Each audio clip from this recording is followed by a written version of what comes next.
하나님 나라를 위해 헌신한 사람 방해인이라는 제목이에요. 우리 이 제목 가지고 야고보서 2장 10절 말씀을 마음에 새기면서 함께 말씀을 듣도록 할게요. 자, 이 세상에는요 둘이 꼭 있어야지만 어울리는 것들이 있어요. 둘이 같이 있어야지만 어울리는 것들. 예를 들어 붕어빵에는요 팥이 되었든 슈크림이 되었든 생크림이 되었든 어쨌든 속이 들어가 있어야 해요. 속이 없는 붕어빵은 붕어빵이라고 말할 수가 없는 거죠. 그죠? 자, 마찬가지로 호두가 없는 호두 과자는 그냥 팥 앙금이 들어있는 과자에 불과해요. 진짜 호두 과자라고 할 수가 없는 거죠. 패티가 없는 햄버거는요 그냥 샌드위치에 불과한데요. 한편 햄버거 이야기가 나왔으니까 이 햄버거는요 사이다나 콜라 같은 탄산음료 없이 그냥 먹으면 뭔가 어색해요. 마찬가지로 피클이 없는 피자도 뭔가 어색하죠. 특히 싫어. 이처럼 싫어. 자, 이처럼 이 세상에는요 둘 중 어느 한 가지를 빼놓았을 때 무언가 어색한 것들이 존재해요. 즉 꼭 짝을 이뤄야 하는 것들이 존재하더라는 것이죠. 이런 의미에서 오늘 말씀에도 꼭 짝을 이뤄야 하는 것들이 존재하더라는 건데요. 바로 믿음과 행함이에요. 즉 믿는 것에서만 그치는 것이 아니라 나 예수님 믿어요 라고 말로만 하는 것에 끝나는 것이 아니라 그에 따른 행동도 함께 있어야 한다는 거죠. 그런 의미에서 오늘은 믿음을 갖고 그 믿음에 따른 행동을 함께 실천했던 어떤 한 선생님을 소개하려고 하는데요. 그게 바로 오늘 우리 설교 제목이었던 방해인 선생님이에요.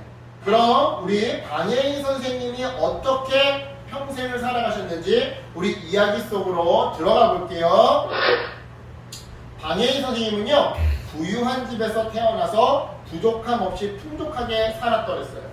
그 덕분에 그 당시에는 부자들만 받을 수 있는 신식 교육을, 서구식 교육을 받았고요. 그 결과 18세라고 하는 어린 나이에 전주에, 여러분 아빠 고향이 전주죠? 그죠? 전주에 기전여학교, 실제로 지금도 있어요. 기전학교가 기전여학교에 교사로 부임할 수가 있었죠. 그렇게 기전여학교에, 이게 기전여학교 오늘날의 모습이에요. 이게 옛날의 기전여학교 학교 건물이고 이게 오늘날의 모습이에요. 이 앞에 기둥 두 개 솟아있는 게 그대로 똑같죠? 그렇게 기전여학교에서 3년 동안 열심히 교사로 일한 선생님은요, 방해인 선생님은요, 자기의 모교인 황주 양서학교로 직장을 옮기게 되었는데요. 그곳에서 선생님은요, 인생을 바꿀 만한 놀라운 경험을 하게 돼요. 즉, 형식적으로 그냥 일요일날 교회 와서 그냥 예배드리고 가고 기도하라니까 기도하고 가고 찬양하라니까 찬양하고 가는 그런 형식적으로 믿었던 이전의 이 신앙생활을 벗어 던지고 예수님의 사랑을 깊이 경험하고 새롭게 거듭난 것이었죠. 실제로 선생님이 1940년 1월 10일 날에 쓴 일기를 보면요 이렇게 적혀 있는데요. 나는 처음으로 하나님의 음성을 들었다. 눈과 같이 깨끗하라. 아, 참 나의 기쁘고 거룩한 생일이다. 이후에 다시 기전여학교로 돌아오게 되신 방해인 선생님은요 이전과는 전혀 다른 모습이었대요. 먼저는 입는 옷부터 달라졌는데요. 이전에는 부잣집 딸답게 비싼 옷이나 향수 그리고 화장품으로 이렇게 외모를 치장했다고 한다면 다시 기전여학교로 돌아온 이 선생님은 그러한 비싼 옷, 향수, 화장품 대신에 오직 단 한 벌의 이 옷으로 생활을 했던 것이죠. 뿐만 아니었어요. 돌아온 방해인 선생님은요 고통 가운데 있는 한센병 환자들을 돌보기 시작했는데요. 오늘날에도 그렇지만 그 당시에는 오늘날보다 더 심하게 대부분의 사람들이 한센병 환자를 피하고 저주했더랬어요. 하지만 선생님은요 자신의 손으로 한센병 환자들의 썩어가는 몸을 직접 어루만지며 위로해 주었어요. 심지어는 그들의 삶을 불쌍히 여겨서 눈물을 흘리며 기도해 주곤 했는데요. 선생님의 이러한 간절한 기도와 눈물은요 평생 손가락질 당하고 서러움 속에서 살던 한센병 환자들에게는 한 줄기 환한 햇살과도 같았어요. 왜냐?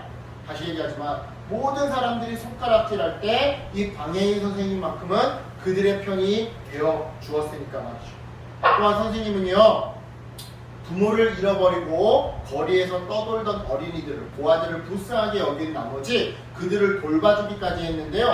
선생님은 고아원을 짓기 위해 전주 시내 8,000개의 집을 직접 방문했대요. 똑똑똑 직접 방문했대요. 네.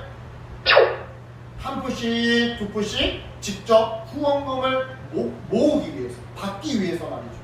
그렇게 직접 받은 이 기부금을 통해서 어렵게 고아원을 세운 이 선생님은요, 방학이 되어도 집으로 돌아가지 않고 계속해서 학교에 남아 한글을 가르쳤대요. 왜냐? 한글을 알지 못하는, 읽지 못하는 농촌의 여자들과 이 고아들이 그 당시에는 너무나도 많았거든요. 그래서 그 아이들을 위해서 한글을 가르쳐주기 위해 선생님은 방학도 반납하고 학교에 남아서 아이들을 가르쳐줬던 건데요. 이처럼 선생님은요, 자기를 위해 시간을 쓰고 돈을 쓰고 체력을 쓰고 마음을 쓰기보다 늘 가난하고 못 배운 사람들을 위해서 자기의 시간과 돈과 체력과 마음을 나누어 줬더랬어요. 심지어는 겨울 내내 얇은 옷 한 벌로 지낼 정도였어요. 그래서 이것을 본 이 선생님의 어머님이요, 친어머님이요, 하루는 너무 안타까운 나머지 속옷을 몇 벌 이렇게 만들어서 보내주었대요. 옛날에는 오늘처럼 오리털 패딩 이런 게 없었어. 옛날 구한말이니까. 그지? 그러니까 속옷이 옛날에는 누빔 옷이 굉장히 오늘날 잠바처럼 입던 옷이었단 말이야. 이 속옷을 몇 벌 지어서 보내주었대요.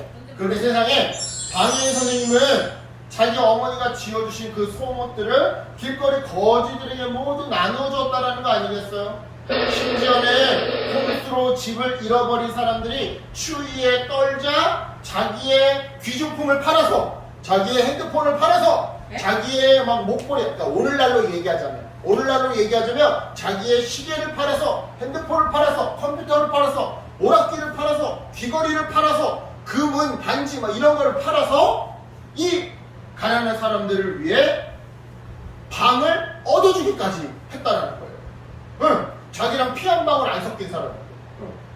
이처럼 방해인 선생님은요, 부모가 없는 어린이들, 거리에서 추워서 떨고 있는 거린들, 그러니까 거지들, 그리고 모든 사람이 외면하던 한센병 환자들을 위해서 직접 행동하는 믿음을 보여주었더랬어요. 즉 예수님처럼 궁휼한 마음을 가지고 이웃을 섬기며 도와주는 삶을 살았던 거죠. 하지만 이처럼 이웃사랑을 모으면서 실천했던 방해인 선생님은요, 열병에 걸려서 그만 24살에 돌아가셨어요.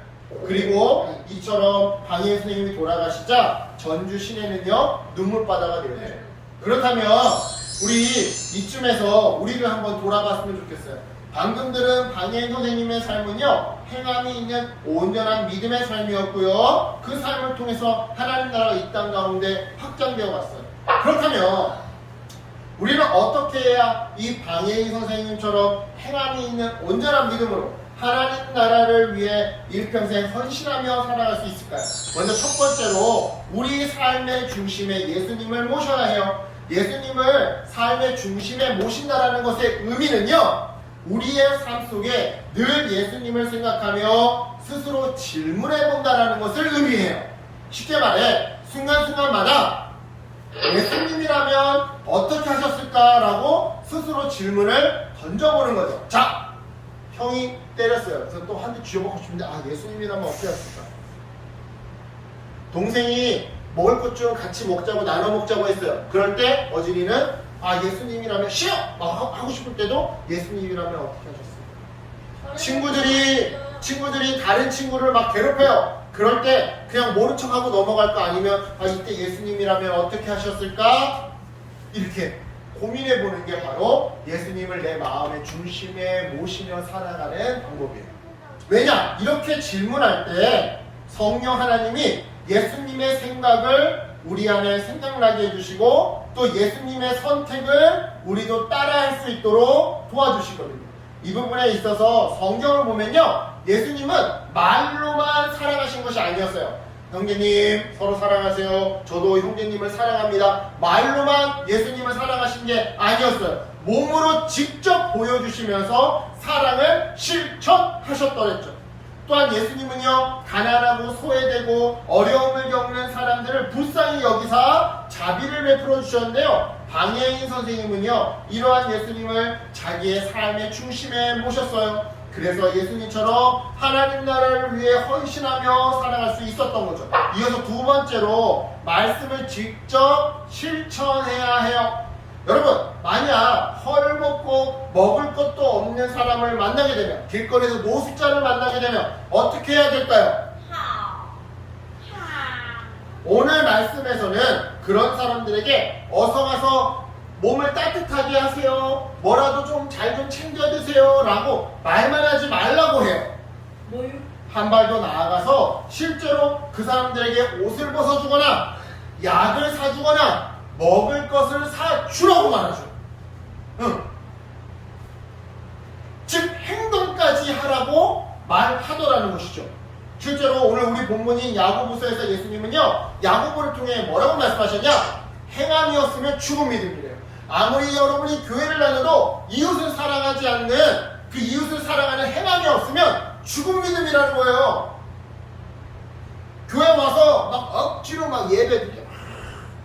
그래도 나 예배 드렸으니까 하나님 나 구원받은 거죠? 아니라는 거예요. 주변에 괴롭힘 당하고 가난하고 불쌍한 사람들 있으면 그 사람들 직접 도와줘야 된다는 거예요. 왜요? 행함이 없으면, 그러한 행함이 없으면 죽은 믿음이거든요. 살아있는 믿음이 아니거든요. 살아있는 믿음을 가지고 있어야지만 구원받고 천국 가는 거거든요. 즉 말씀을 믿는 것에서 멈추는 것이 아니라 그 말씀을 직접 실천할 때 진짜로 살아있는 믿음이 되더라는 거예요. 방예인 선생님은요, 이 말씀을 일찌감치 읽고 삶으로 실천했던 거예요. 그래서 살아있는 믿음을 보여주시사 오늘날 이렇게 우리의 설교 시간까지 회자되는 것이죠. 네. 그렇다면 여기서 질문! 이처럼 우리가 예수님을 삶의 중심에 모시고 또한 말씀을 행동으로 실천할 때 그 다음으로는 어떤 일이 벌어지게 될까요? 바로 우리를 통해 하나님 나라가 이 땅에서 점점 확장되게 돼요. 커져가게 돼요. 마치 예수님을 통해서 하나님 나라가 시작됐던 것처럼, 마치 방예인 선생님을 통해서 하나님의 사랑이 전주 시내에 가득해졌던 것처럼 우리가 예수님을 삶의 중심에 모시고 말씀을 실천할 때 우리를 통해서도 하나님 나라가 우리의 집과 학교와 모든 곳에서 시작되게 되고 또한 날마다 더 확장되게 되더라 이 말이죠. 이런 면에서 여러분, 목사님의 설교 처음에 믿음과 행동은 한 세트 메뉴라고 했던 거 기억나죠? 네. 그죠? 네. 우리 이걸 기억하면서 오늘 말씀을 다시 한번 우리 읽어볼게요. 시작! 이와 같이 행함이 없는 믿음은 그 자체가 죽은 것이라. 야고보서 2장 17절 말씀. 아멘. 네. 네. 자, 방금 읽은 이 말씀이 뭐라고 해요? 예수님처럼 생각하고 예수님처럼 행동하는 이 믿음이 아니면 그 믿음은 죽은 거래요. 따라서 여러분, 우리의 믿음이 살아있는 믿음이 되기를 바란다면, 그래서 정말로 하나님의 복을 누리고 천국 가는 그러한 살아있는 믿음이 되기를 원한다면, 그래서 그 믿음으로 온 세상에 복음을 전하고 하나님 나라를 확장시키고 아픈 사람을 도와주고 가난한 사람을 도와주고 싶다면 말씀을 듣지만 말고 실천하세요. 주일날 말씀을 듣지만 말고 일주일 동안 그 말씀을 실천하세요. 실천할 때 하나님의 능력과 지혜가 여러분에게 임할 거예요. 그러니까 말씀을 실천함으로써 하나님 나라에 쓰임받는 귀한 어린이들 되기를 예수님의 이름으로 축복합니다. 아멘. 기도할게요. 하나님 감사합니다.